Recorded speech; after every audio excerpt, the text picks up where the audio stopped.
Lux presents Hollywood.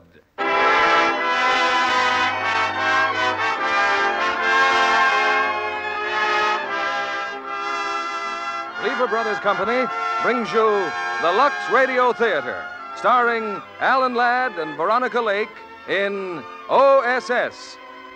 Ladies and gentlemen, your producer, Mr. William Keeley.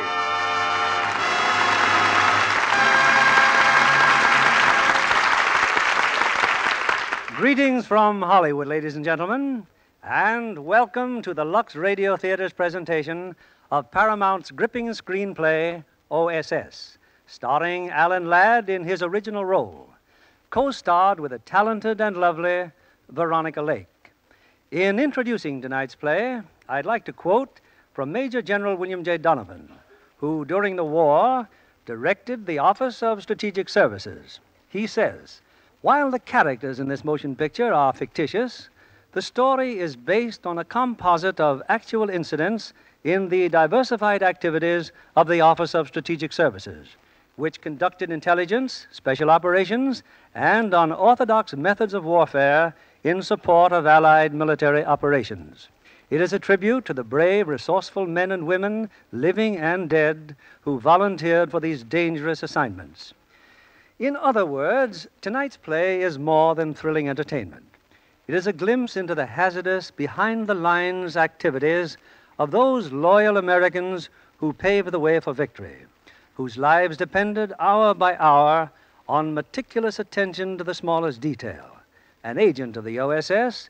could not afford to look well-fed in a country living on starvation diets, well-dressed among ill-clad people, or well-groomed in a land where soap was non-existent. Behind the lines, I'm sure a Lux complexion would have been a certain giveaway among women of the O.S.S., just as it's a hallmark of good grooming among women in civilian life. In fact, I can think of no better countersign or password for admission to the League of Lovely Women than Lux Toilet Soap. From LTS, we take you now to O.S.S., starring Alan Ladd as Martin and Veronica Lake as Ellen. Here's the curtain for Act One.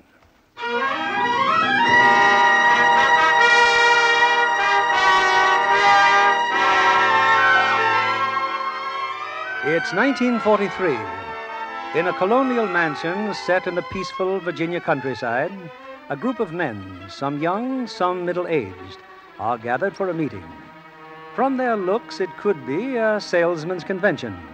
Closer still, a get-together of college alumni. But the lesson these men are learning was never taught in any college. There's nothing superhuman about being a good intelligence agent. Yes, it takes guts, brains, and patience. But this is a new game to us. You trainees are average Americans, and the average Americans are not brought up to fight the way the enemy fights. But we can learn to become agents and saboteurs if we have to. One of these days, you'll be working in Axis territory. You'll be on the spot every minute of the day or night. Your only chance will be to beat the enemy to the punch. Forget everything you've ever been told about fair play and sportsmanship. Forget everything, except that your country is fighting for its life. That's all for now. Radio laboratory at 10 o'clock, camera room at noon. Dismissed.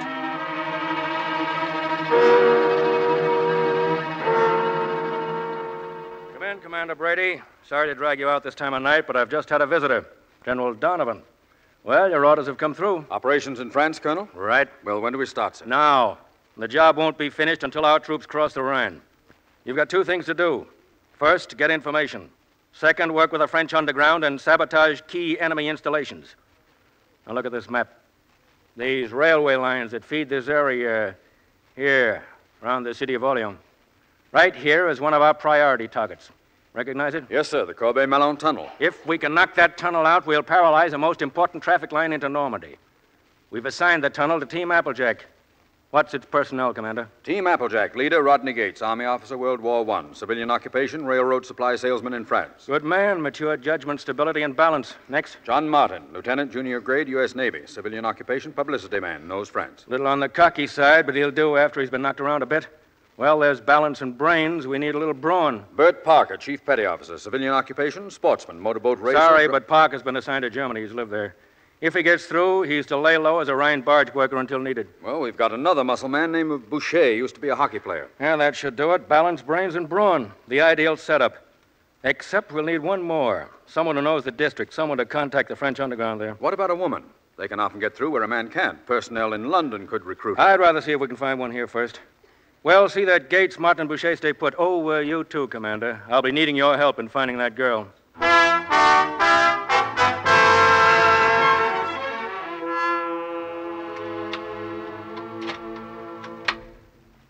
So this is where you live, Miss Rogers. This is it, Mr. Brady. Alone? Oh, no, with Jean-Jacques, my cat. Well, it's been very nice meeting you. Thanks for a lovely evening. You're welcome. I'm really very glad Uncle Arthur asked you to call me. Well, good night. You're not going to ask me in? It's rather late. Oh, now, wait a minute. This is my first trip to San Francisco. My plane doesn't leave until 3 a.m. You wouldn't turn me loose in a strange town at this hour. Besides, Uncle Arthur wouldn't approve of that. Well, all right, come on in. Thanks, Miss Rogers. I knew you wouldn't let me down. I can't afford a studio and an apartment, so this does for both. Like some coffee? Later, maybe. So, you're a sculptress, huh? Seems to me I told you all about that at dinner. Trying to make conversation, Mr. Brady? I'm trying to find out how good a business it is, sculpting. Financially, I mean. It's a bust, and no puns intended. You've got quite a collection here. You do all these? Yes. Recently? You're full of questions. No, not recently. Most of them in France. I studied at Fontainebleau. Oh? When was that? 2 years before the occupation. Oh, too bad about the French. July 16th, 1429. I never was much good at dates. That's the day Joan of Arc liberated France after 100 years of occupation. Joan of Arc never ran into a panzer division. No, this time the French are finished. I'm sorry, but you don't know the French people as I do. The plain people, their good common sense, their stubborn pride, their faith, their deep faith. That's a very pretty speech. You're pretty, too. Why, in France, they even... We're not in France. We're in San Francisco, and I didn't come up to talk politics. I'm not talking politics. I'm talking about the indestructible... Your kisses would be pretty, too, Miss Rogers, if you'd cooperate a little. There's the door, Mr. Brady. Not yet. You're getting out of here right now. I'd rather stay. I'd hate to have to fracture your skull, and I'd hate even more to smash this figurine, but if you Uncle don't... Arthur's going to be very disappointed in you. Stop that idiotic Uncle Arthur routine. I haven't spoken to that stingy old goat in 10 years. He'd no more have given you my address than turn up at a board of directors meeting without his clothes. Now, just who are you, Mr. Brady, and what do you want? You're a bright girl. You're right. Uncle Arthur definitely did not ask me to look you up. You see, it's not Mr. Brady, it's Commander Brady, Office of Strategic Services. Ever hear of us? No. Then put down that figurine and relax. You and I are going to do some serious talking. Oh, that kiss. Just a sort of test, Miss Rogers.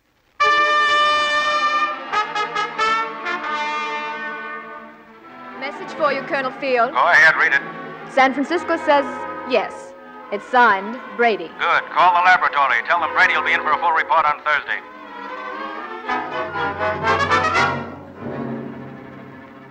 Yes, Commander, it's already here. Take a look. That's the kind of clay a sculptor would use, is it? It's what you ordered, plastic explosive that looks, feels, and tastes like modeling clay. That's wonderful. Going into the art business? Not a bad idea.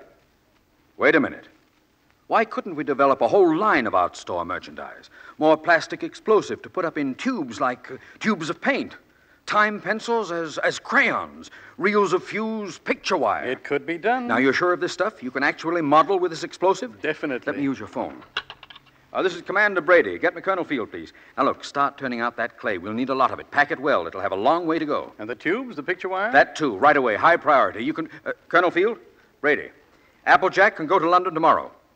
The girl? I'll wire her now. Everything's set. She can join us later over there. Oh, and from now on, we're referring to Miss Rogers as Helene Dupre.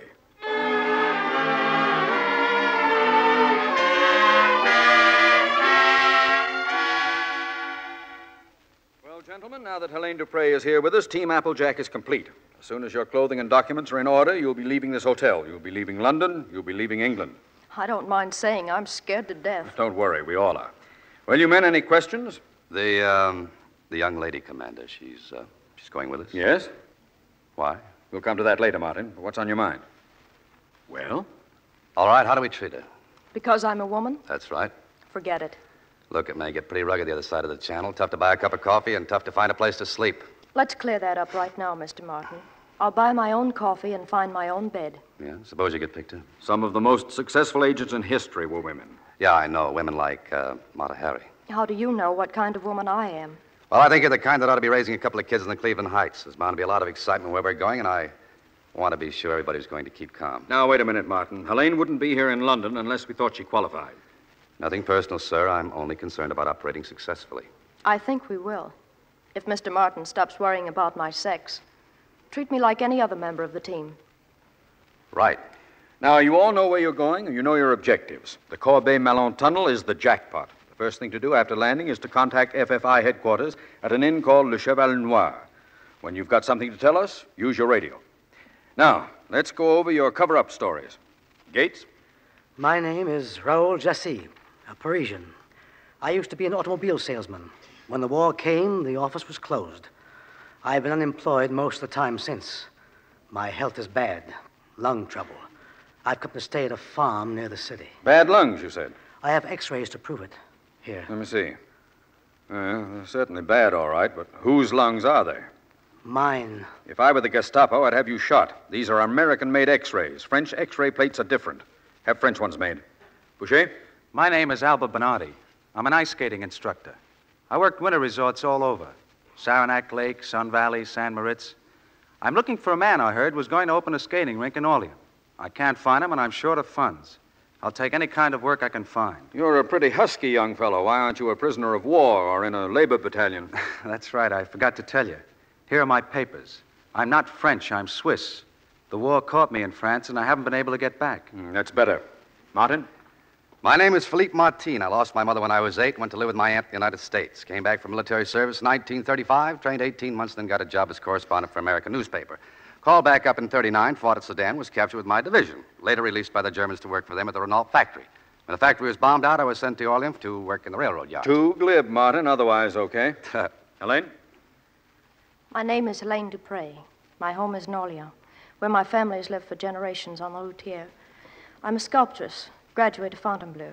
Every year, my husband and I used to spend our vacations near there. He was a writer. His name was Jean. This year, I've come alone. Jean was killed in the Ardennes. A writer? I said I was a correspondent, but my articles would have appeared in the United States. You can find Jean Dupre's work in the back issues of many French magazines. Oh, then Helen Dupree is real. She was my roommate at Fontainebleau. We were inseparable. People used to call us the sisters. What happens if you run into her? I won't. She's missing. This is her last letter. She says, "Goodbye, my sister. It will be evening soon, and I shall walk down to the beach and out onto the surf. Thinking of you, thinking of Jean. Shall I go on?" No, I'm sorry. Well, I suggest you all go to your rooms now and get some sleep. Chances are you'll leave tomorrow night. You will be dropped, of course, by parachute. I'll see you in the morning.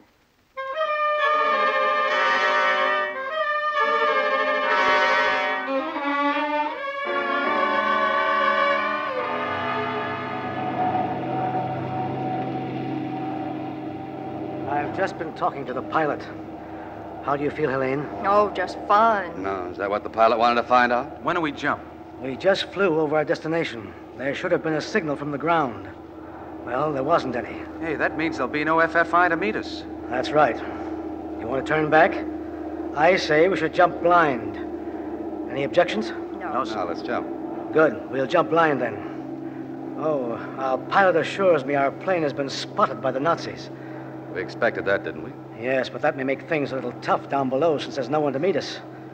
Still want to jump? Let's Yes, go. sir. Okay, I'll tell the pilot to run us in.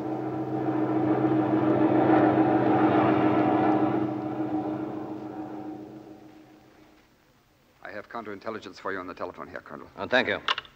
Hello, Master speaking. There's a lone unidentified plane over your area. Strong formation of British planes was reported earlier. This one may be a straggler or it may be parachutists. I suggest that the area be covered immediately. Yeah. Geisman.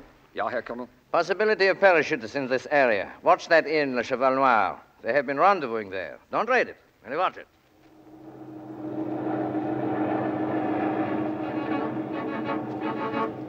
Get ready to jump. Good luck, everyone. See you at the end, Helene. the Cheval Noir. I'll be there, Mr. Martin. All right, start jumping.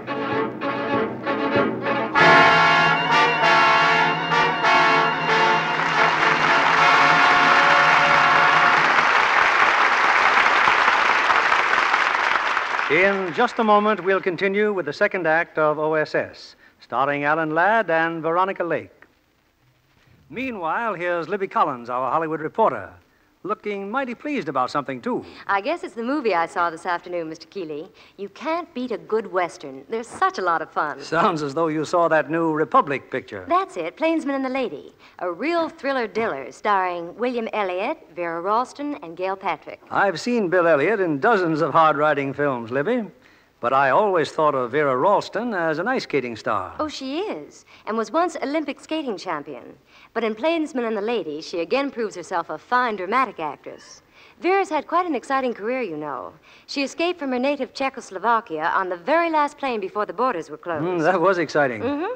But the real thrill of a lifetime, she says, was getting her American citizenship papers last Flag Day. Well, this country has gained a stunning new citizen. Vera's a real beauty. Oh, she is that, Mr. Keeley. She's one of the most photographed girls at Republic. And the studio says she just can't take a poor picture. I don't wonder, Libby. How could anyone miss with a complexion like Vera Ralston's? Mr. Kennedy, you're certainly a man with a single-track mind. When it comes to lovely Lux complexions, I admit it. Well, you're quite right about Vera Ralston's. She uses Lux toilet soap every day. She told me active lather facials with Lux toilet soap are a wonderful aid to beauty. They leave your skin feeling fresh and smooth. Libby, won't you tell the ladies in our audience how Vera Ralston takes her Lux soap facial? Well, here's what she does, and it's very simple and quickly done. Smooths on lots of the creamy Lux soap lather and works it in thoroughly. Rinses, first with warm water, followed with a splash of cold. Then she takes a soft towel and pats her skin ever so gently to dry. And that's all there is to a Lux soap beauty facial. And Mr. Kennedy, screen stars find it a wonderfully effective care. You're absolutely right, Libby.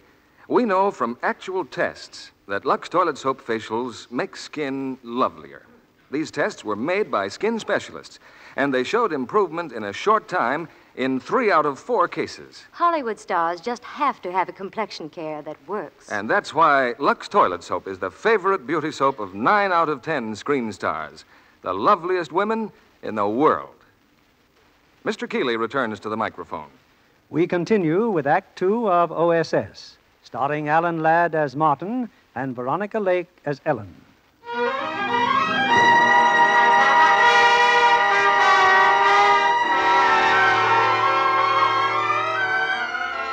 Nearly 3 days have passed since Team Applejack parachuted into a patch of woods near the French city of Orleans. Now in London, where he's been joined by Colonel Field, Commander Brady has received his first radio message from the saboteurs. The message has just been decoded, Colonel. Well, not too good. Gates is dead. Gates? The night they landed, he and the girl went to the inn first. Something must have gone wrong. The others found his body in the morning. And the girl? Not suspected. I've ordered Martin to take over. They're proceeding as scheduled. Well? Martin's got a job in the railroad yard. Boucher's become a scissors grinder. He's rented some sort of a hovel to live in. He'll radio us from there as long as he can. Helene? She's made contact with the underground. An old man named O.S.S. has a shop that sells art supplies. She's found a studio close by. Then things should start happening. They will, sir. They will.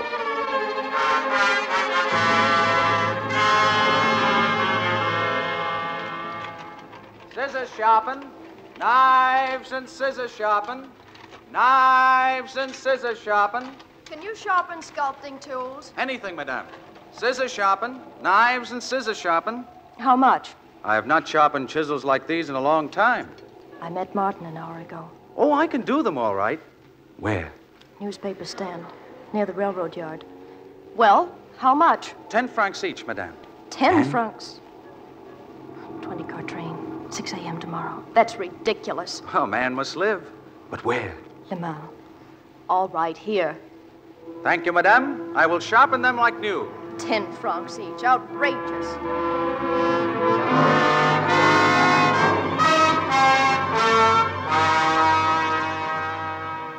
Hello? Yes, this is Colonel Field. What time? Confirmed? Fine. Yes, Brady's with me now. Hope to have another job for you very soon. That was British Air Intelligence, Brady. Well, Applejack's in business. The bombers got the train at Le Mans this morning, completely destroyed. Any other news from Martin? A little. Elaine's rounded up some FFI. They're all meeting tomorrow afternoon in Aubert's art shop.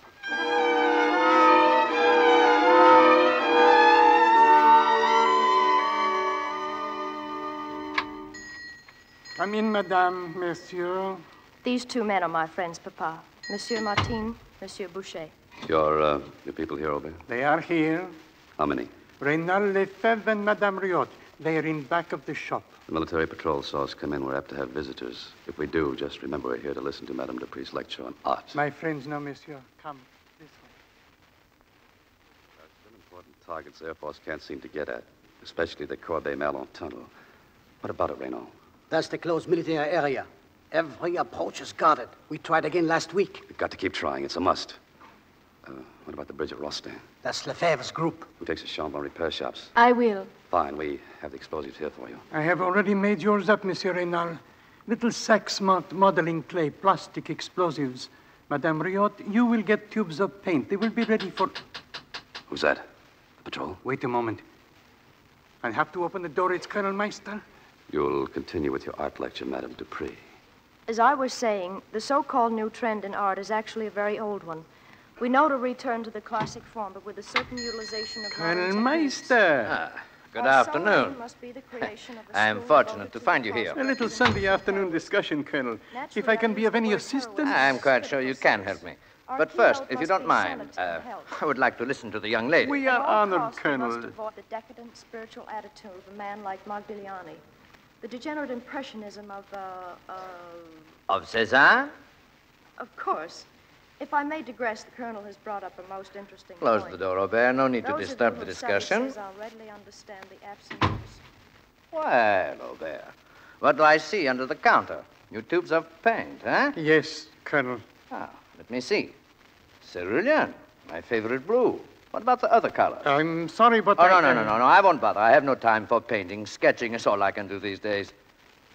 Aubert, that young woman in there. An unusually gifted sculptress. Oh, may I meet her? But of course.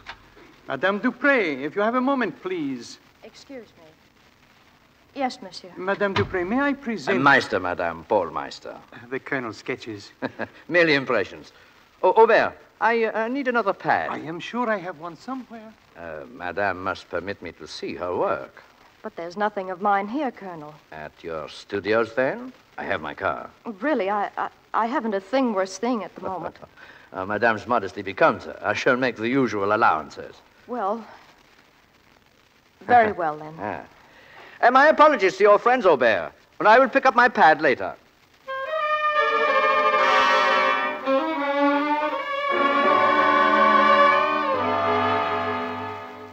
Ah, very nice studio, Madame. Excellent light.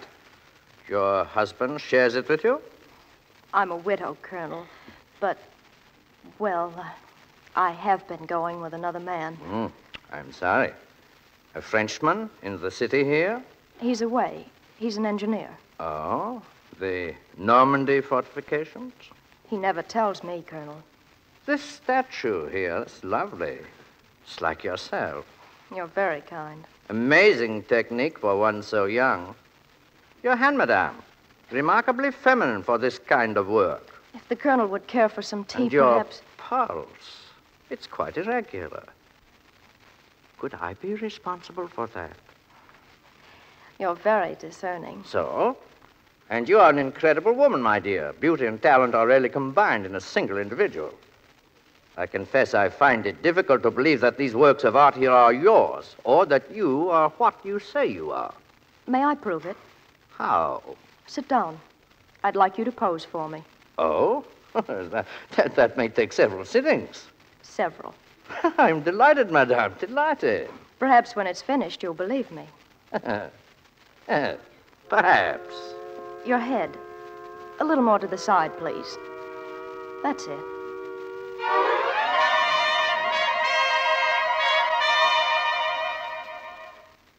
Meister's been coming here to your studio every day now for 2 weeks, and what have we got? Nothing except a pretty fair likeness of his head. I need more time, Martin. Bertie's raising the roof. He wants that Corbeil-Malon tunnel destroyed now. As soon as it is, we go back to London. And believe me, I'm ready to go back. I'm not. Why, you have a blind alley with Meister. He hasn't told you a thing. Break it off with him. Meister's my department.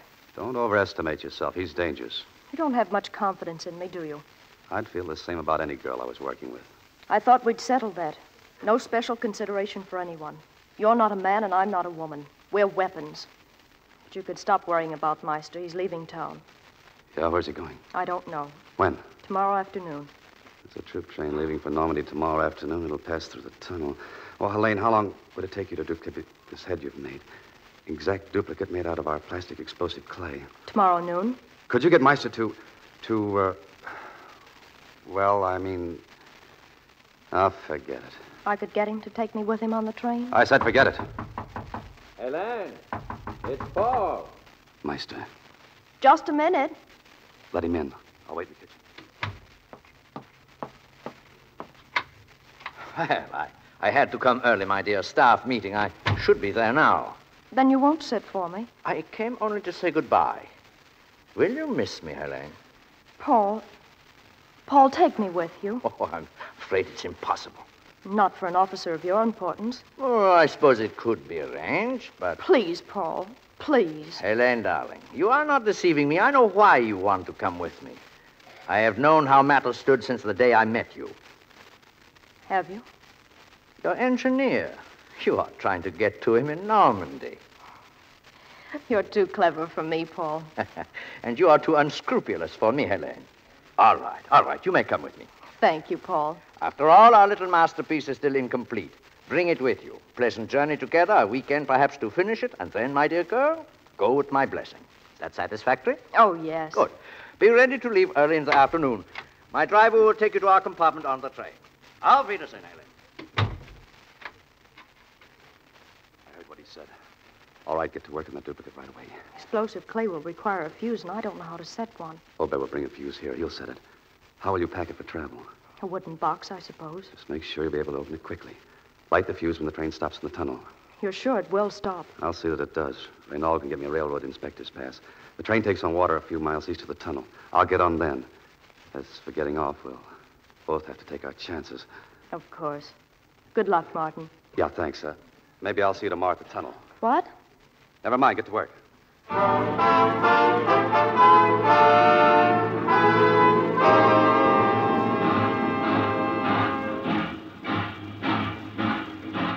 You're the engineer? Yes.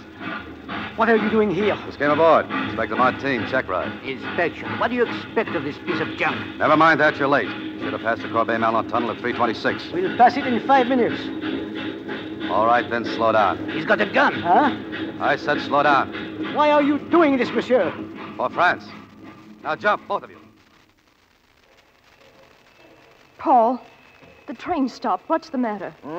Oh, it's nothing. Seems very strange stopping in a tunnel. It makes our journey together longer. Paul, I'm worried. Please go and ask someone. No, later. But I'm really frightened. Please, Paul. All right. Corporal, where are you? I had the train. Stop.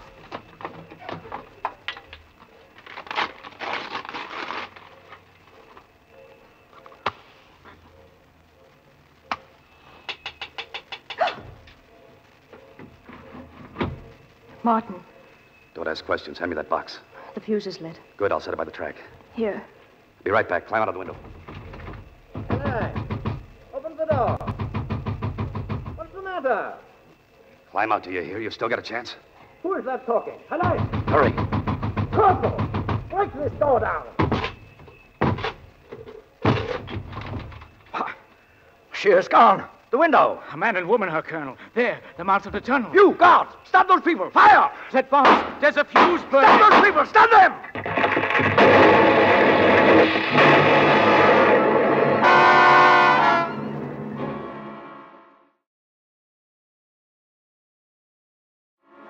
Come in, Brady. Well? The report's confirmed by aerial reconnaissance, Colonel. The tunnel's destroyed. That's great. Yes. Except there's been no word since from Team Applejack. I know.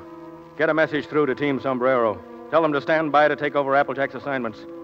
Martin, Boucher, the girl, they're either dead, Brady, or captured.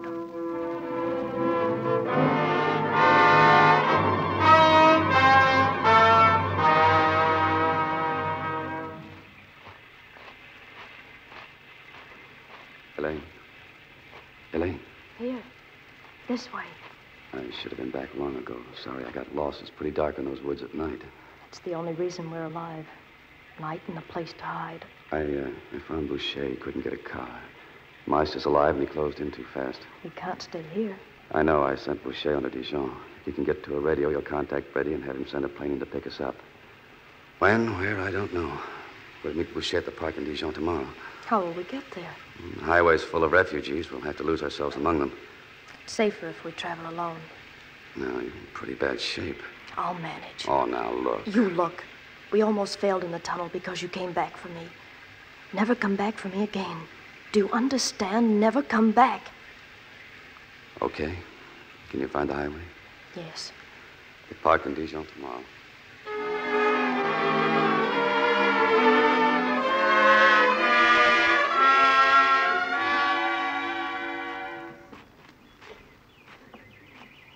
It's all right. You can sit down. Hello. Hello. Where's Boucher? We've had some luck. He found some FFI. They're getting us jobs at the airport. Did he find a radio? No, not yet. We've got to be careful. Meister and his boys will be beating down our necks. Do you have any money? I haven't eaten since yesterday. A little. We'll find a restaurant. Those men. What? Don't look. 2 of them. They're watching us. Start smiling. That's better. I'm going to kiss you. Sweethearts, a park bench. That may convince them. Too bad, Martin. They're still watching. Come on, we better go.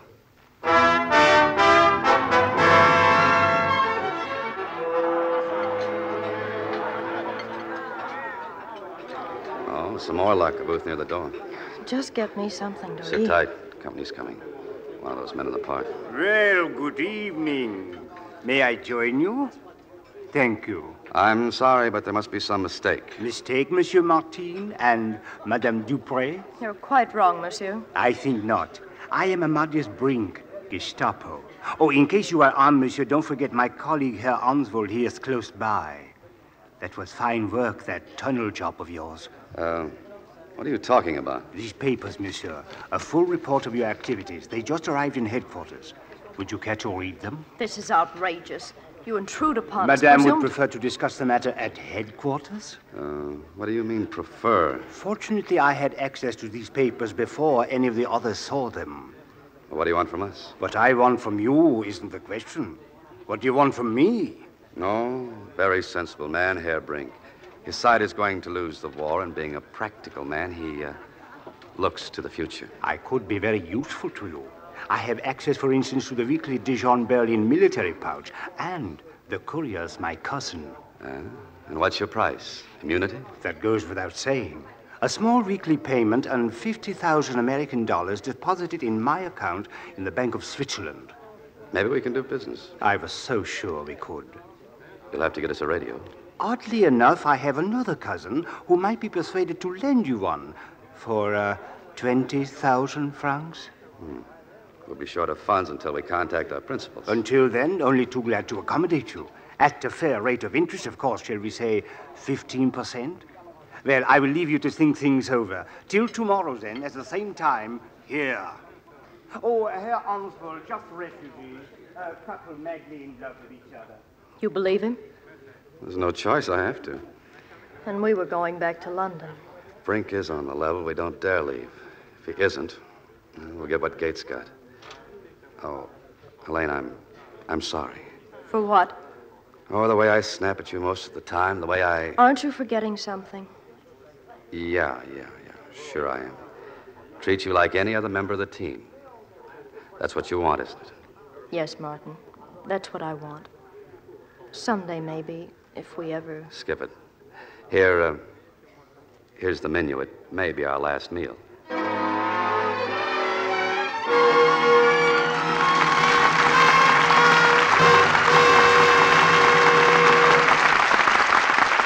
We pause now for station identification. This is CBS, the Columbia Broadcasting System.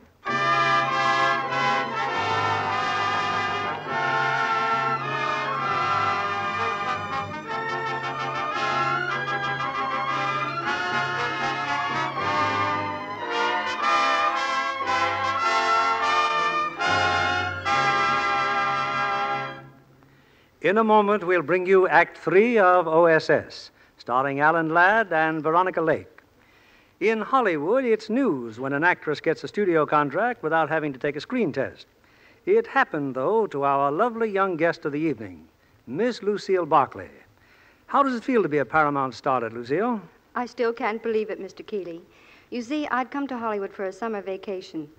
The vacation turned into a full-time job when a talent scout for Paramount saw me and signed me up. Had you always been interested in an acting career? Oh, yes. Back in New York State, where I lived, I was a member of the Rochester Community Theater. Later, I studied dramatics in New York. And all to good purpose, it appears. Oh, I was very lucky. But for real achievement, Mr. Keeley, I nominate Joan Caulfield. I visited the set when Paramount was filming their big Technicolor production, Blue Skies, and, well, I had a chance to meet her. Just think. In Blue Skies, she's co-starred with Bing Crosby and Fred Astaire. You're right. That is a success story. Joan deserves it, though. She's exceptionally talented. And besides, she's about as photogenic as a girl can be. Lovely features and a truly flawless complexion. Well, Lucille, we're proud of the fact that Joan Caulfield is a Lux girl. So she told me, Mr. Keeley, and I wasn't a bit surprised. I've used Lux toilet soap myself a long time, and I think it's tops. Many famous stars agree with you there, Miss Barclay. And if I may say so, Mr. Kennedy, lots of ambitious young starlets. Every girl in pictures knows how important it is to have a nice, smooth skin for camera close-ups. Thank you, Miss Barclay. We're glad that so many charming women everywhere depend on daily Lux soap care. It's a fact that active lather facials in a short time give skin fresh new beauty. Now, here's a suggestion to the ladies in our audience. If you haven't tried Lux toilet soap as yet, why not see what this gentle care can do for your own precious complexion? Remember, Lux toilet soap is Hollywood's own beauty soap. Here's Mr. Keeley at the microphone. Act 3 of O.S.S., starring Alan Ladd as Martin and Veronica Lake as Ellen.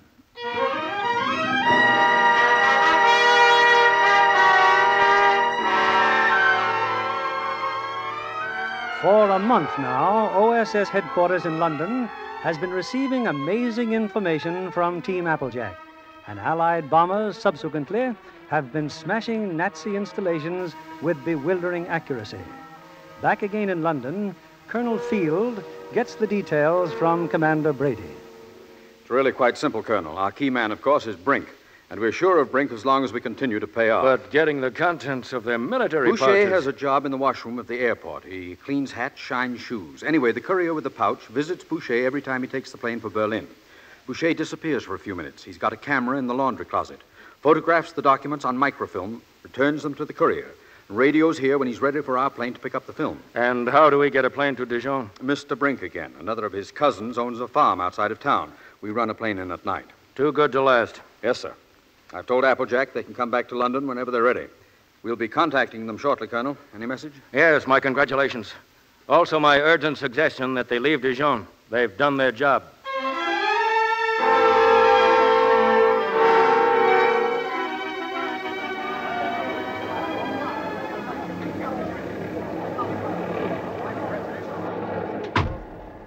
Shoe shine, sir? Brush your hat, sir? The courier. He was here, Boucher. This morning, Herr Brink. Good. Tell Martin our Gestapo spotters are closing in on your radio. One more message and they'll trace it to your rooming house. Suspend operations until I find another place. Oh, you might shine my shoes, if you please. The film, Boucher. Here. One of the documents I photographed is red hot. The Krauts have busted a top American code, Martin. Broken It's code. all on a film. Broken code. Brady's got to know about that quick. How soon can you get to your radio? Any time now, but... Tell Brady what we've got. Tell him to get a plane in here tonight, a big one to take us out with that film. We're through. We've had enough. The radio. If I try to use the radio... Yeah, what about it? Nothing. Where will you be? And Helene? Meeting Brink in the park. It's payday. After that, we'll go out to the farm. Come out as soon as you can. We'll be in London tonight. Tonight? Yeah. Oh, if you see Helene, say hello for me, will you?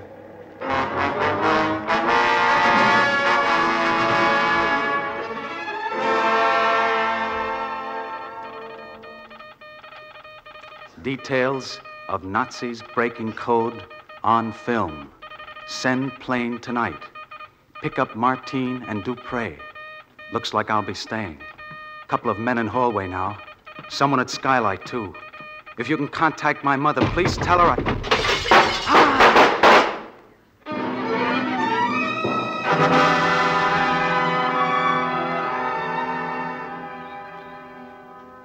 You're late, Brink. How long do you think we can hang around the public park? It was unavoidable. Oh, good evening, madame. My money, monsieur. Here. Oh, thank you. You're on your way somewhere? Why? Because it is best if you are. They picked up your radio. Boucher. He is dead. Oh, I warned him. Dead? He didn't tell me you warned him. Did he get through to London? I think so. He was on the air when it happened. Oh, we have a new chief here. He has been inquiring about you. Colonel Meister. Meister? Here? Yes, definitely. It would be necessary for me to put your record and description back in the file. Oh, wherever it is you are going, if you would care to rent a car... All right, where is it? That one across the street. Shall we say 10,000 francs? I'll give you 8. I'm a reasonable man. 8,000. Good night. Good night.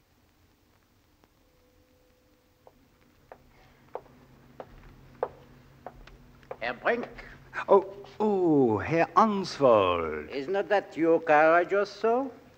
Who was driving it? My car? Yes, the man and girl. They looked strangely like the couple Colonel Meister just described to me. What couple? The colonel is very anxious to see you, Herr Brink, my trusted colleague. I don't suppose we could talk in purely business terms, Herr Ansvold. Shall we say 100,000 francs? No, I suppose not. Come along. Pity. I was always such a reasonable man.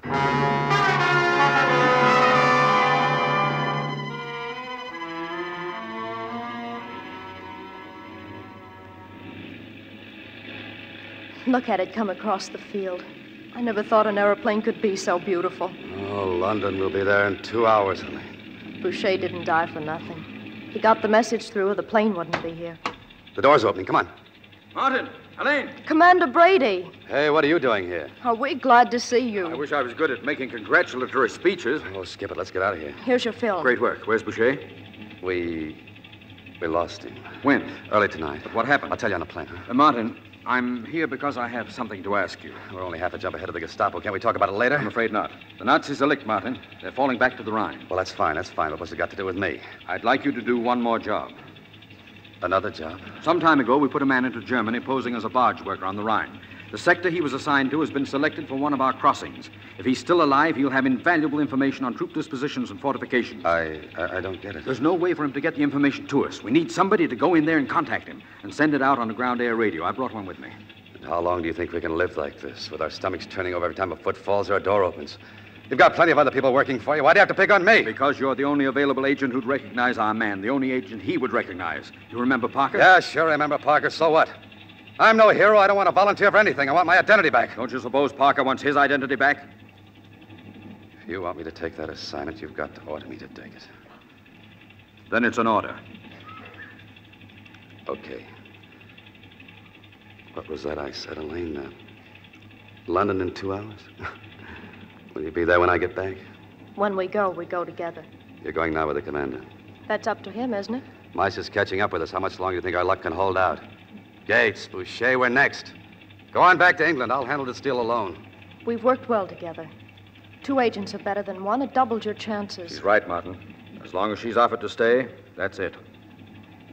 You'd better get that plane out of here. You're to make your way to Strasbourg. Here, instructions and directions. Burn them when memorized.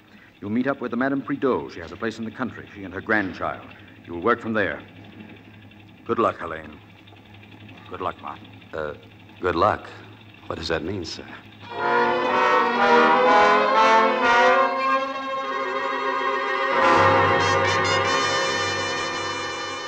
News from Martin, Colonel Field. They're at the Prideaux farm. Any word about Parker? Nothing yet, sir. How is Martin getting to us? Ground-air radio. We send a plane over his area. Martin talks to the pilot. They've had contact every day now for about a week. Just don't ease up on him. He's got to locate Parker.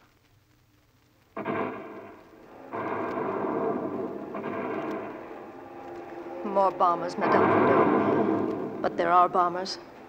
Don't be frightened, Gerald. I'm not frightened, mademoiselle. In the village this morning, German soldiers all over, stealing everything. They may come here. They're retreating. They may.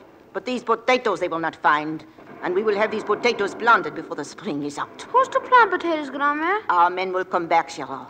Always the men come back home. Monsieur Martin is going to the orchard again. He's talking to the American airplane. I'd feel better if he didn't have to go so far from the house. Maybe he can talk to our men, too. Maybe he can tell them when it's safe to come home. Listen, there's a truck on the road. Germans. Gerald, the potatoes. Hide them in the cellar. I can see them. They're turning in here. Monsieur Martin! He will see the truck. You can trust the boy and me, Helene. We are accustomed by now to receiving the Boche. They will learn nothing.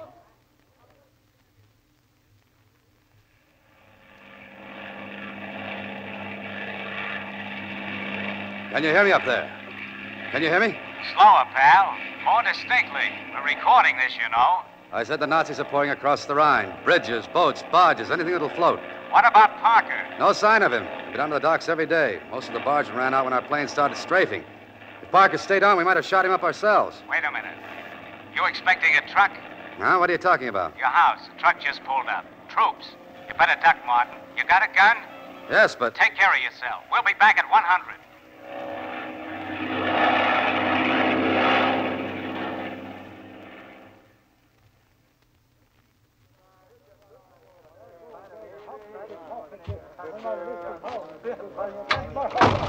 Stand back against the wall. All of you. Martin, behind you, look out! Leave him to me. Another, and another. Throw the Schwein in the barn. So, there were no men here, mademoiselle. Hey, you look frightened. Do soldiers frighten you? Well, then we will leave these soldiers. Schweigler. Jawohl, Herr Lieutenant. Mademoiselle and I will be in the other room. We will not wish to be disturbed. Sorry if I gave you a scare. You're Helene Dupre, aren't you? How did you... No time for questions. I'm Parker. Martin recognized me. That's why I didn't shoot. I heard him, but I had to. I've seen you both down at the docks, but I never was able to get to you. That's why I got this uniform filling with those drunks inside. I've got to talk fast, so listen carefully. The Krauts are heading for the East Bank. I have their troop dispositions down cold. Can you get them out? Martin has an air-ground radio. He keeps it buried in the orchard. Good. I'll get rid of these troops inside, but I'll have to go with them. So it's up to you and Martin to get this information through. Go ahead. All right. It's about 5 miles between Fredericksburg and Trubin with nothing but a few patrols between. That's just one of the weak spots. There's another just north of Lacen. If our troops cross at these spots, we'll save thousands of lives. Now repeat after me. The 146th Panzer Division in reserve near Broheim. The 146th Panzer Division in reserve near Broheim. The 122nd Grenadiers just west of Linstein. The 122nd Grenadiers just west of Linstein. The 8th Infantry Division due south.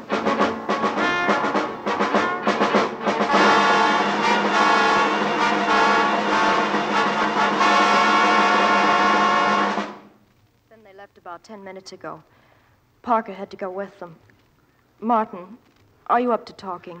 I'm okay. What did Parker tell you? I'll write it all down for you. If it gets through on time, thousands of lives can be saved and our job should be over. When will the plane be here? 1 o'clock. What time is it now? 12:30. Think you can do it? Yeah. Go ahead, start writing. Madame, Gerard. Yes, mademoiselle. Get some water. I wish I could do more for you. Your head, it's still bleeding. Don't worry about me. Just put it down on paper.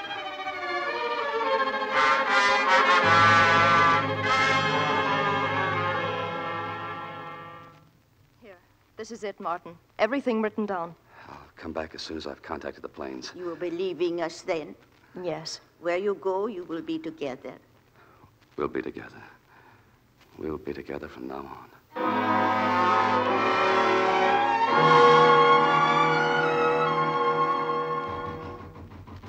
Open up here. Open up. Grand-Mère, who? Can you see? Oh, boss, Gerard. 2 soldiers and an officer. Open Quick up, now. I say. Hide in the kitchen. If they make trouble, Mademoiselle says to find Monsieur Martin. Warn him. She's going to the door now. So hurry.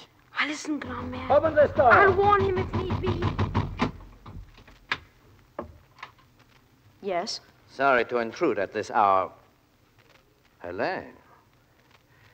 Well, we never had our little weekend in Normandy, did we? That's a great pity. You have nothing to say? Sure you remember me, Meister, Paul Meister? I remember you very well.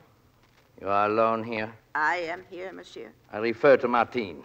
Then I am quite alone. Unfortunately, we can't spend too much time finding out if you are telling the truth. Sergeant, take the old woman to the car. And the girl, Herr Colonel? Wait outside. I will deal with her. Madame, come. Geraldine Dupre. I still find you a remarkably attractive woman. I can almost forgive myself. Myself, not you, my dear. Then let's get this over with. All I ask is that I be taken quickly to wherever people like myself are dealt with. Not yet. I find this reunion curiously satisfying. At last, Helene. At last.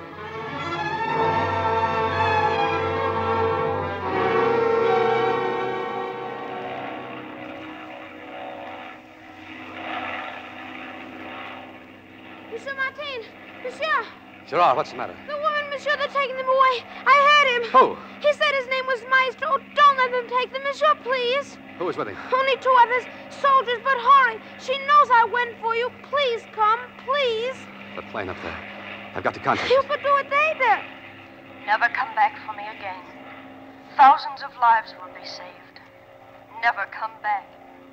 Thousands of lives. I can't, boy, I can't. Never thought you would be afraid. Never. Gerard, listen. Are you down there, Applejack? Yeah, I'm here. Anything wrong? No, nothing. And shoot. Recorder's on. 146th Panzer Division Reserve near Brunheim. 122nd Grenadiers just west of Liechtenstein. Liechtenstein. Slow down. The 8th Infantry Division south of Robert Canal. You're losing range, Martin. And slower. Robert Canal! R-O-B-U-R-G. That's better. What's your rush? 31st Engineers at Lindgren. 31st at Lindgren. The 18th SS Division around Horst and Steinbrück. Oh, let's have that last again. I want a clean recording. Please, I've got to get back. With news like this, so do we, pal. Repeat. The 18th SS Division around Horst and Steinbrück. The 52nd Infantry east of Freihof, north of the highway. Just once more and we'll have it. 18th Division around Horst and Steinbrück. 52nd Infantry east of Freihof, north of the highway. That's it, and tell him Parker's okay as of a few hours ago. Swell going, Martin. Sorry to leave you, but I got to get this back to headquarters.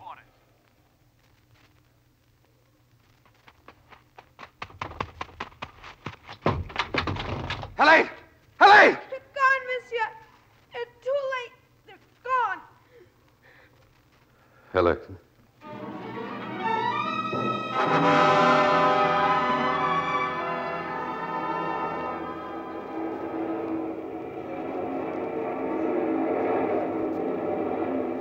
Look at them come, Martin.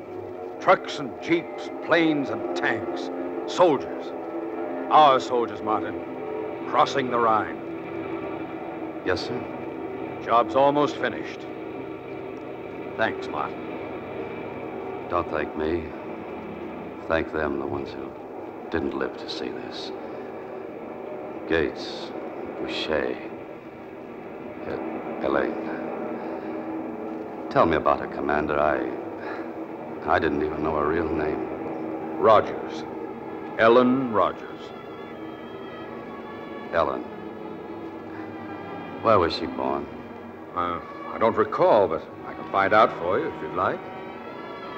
No, it doesn't matter. It was somewhere back home. Like the town I came from. The same town, maybe.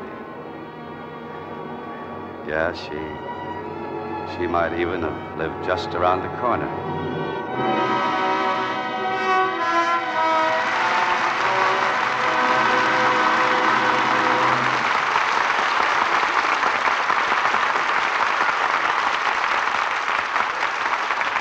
Well-deserved applause for an exciting performance by our two stars, Alan Ladd and Veronica Lake. And here they are, back at the footlights for the curtain call. Well, one of the real stars of tonight's play, Bill, was William Donovan, whom you've mentioned in your introduction. Yes, he was head of the O.S.S. in real life. Didn't you make a picture on the career of General Donovan, Mr. Keeley? That's right, Veronica. The Fighting 69th, which, of course, was laid in World War I. And made a great movie, incidentally. Speaking of pictures, Alan, I understand that since yours were released in continental Europe, you've become the #1 box office hit over there. And to think they had to wait 6 years before seeing Ellen on the screen. Not to mention you, too, Veronica.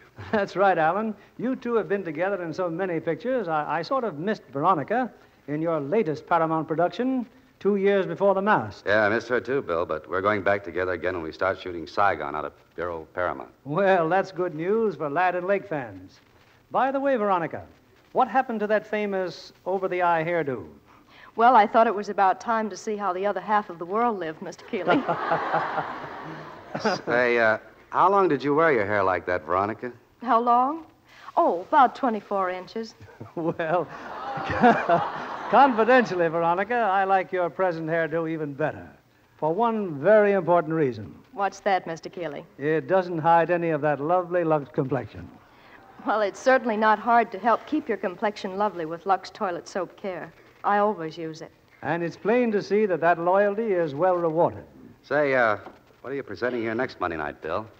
Next week, we're proud to bring our audience for a second time this season 2 of Hollywood's top artists and one of the most famous acting teams in motion picture history, Greer Garson and Walter Pidgeon. They appear in their original screen roles in Metro-Goldwyn-Mayer's epic drama, Mrs. Parkington, the story of a man who ruled a dynasty with daring and ruthlessness, and a woman who ruled a man with love alone. A great cast, a great play, Bill. Congratulations. And good night. Good night, and thanks to both of you.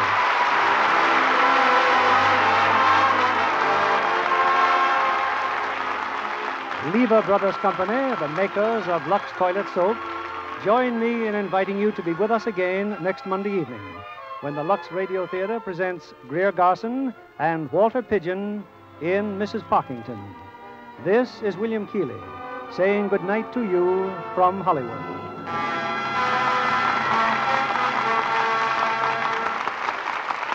The main cause of the current soap shortage is the worldwide scarcity of fats and oils.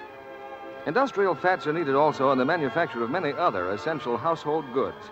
So please continue to save used kitchen fats. Your butcher will pay you for every pound you turn in. Secretary of Agriculture Clinton P. Anderson says it is urgently important that American women keep on saving and turning in used fats, taking advantage of larger meat supplies to step up their fat salvage. Heard in our cast tonight were Gail Gordon as Brady, Joseph Kearns as Meister, and Richard Benedict as Boucher. Charles Seal, Norman Field, Jay Novello, Ralph Sedan, Noreen Gamil, Ed Emerson, George Neese, Howard Jeffrey, Henry Rowland, George Sorrell, Truda Marson, and Robert Conte. Our music was directed by Louis Silvers. This program is broadcast to our men and women overseas through cooperation with the Armed Forces Radio Service. And this is your announcer, John Milton Kennedy, reminding you to tune in again next Monday night to hear Mrs. Parkington with Greer Garson and Walter Pidgeon. Rely on Spry, S-P-R-Y. Yes, it's Spry for lighter, finer, richer flavored cakes every time. Make that next cake with pure, all-vegetable Spry, the shortening with the magic cake-making secret. Hear him say, Wonderful. The reason why, S-P-R-Y. For all you bake and fry, rely on Spry. Be sure to listen in next Monday night to the Lux Radio Theatre presentation of Mrs. Parkington with Greer Garson and Walter Pidgeon. And why not tune in a half hour early to hear Joan Davis over most of these stations? This is CBS, the Columbia Broadcasting System.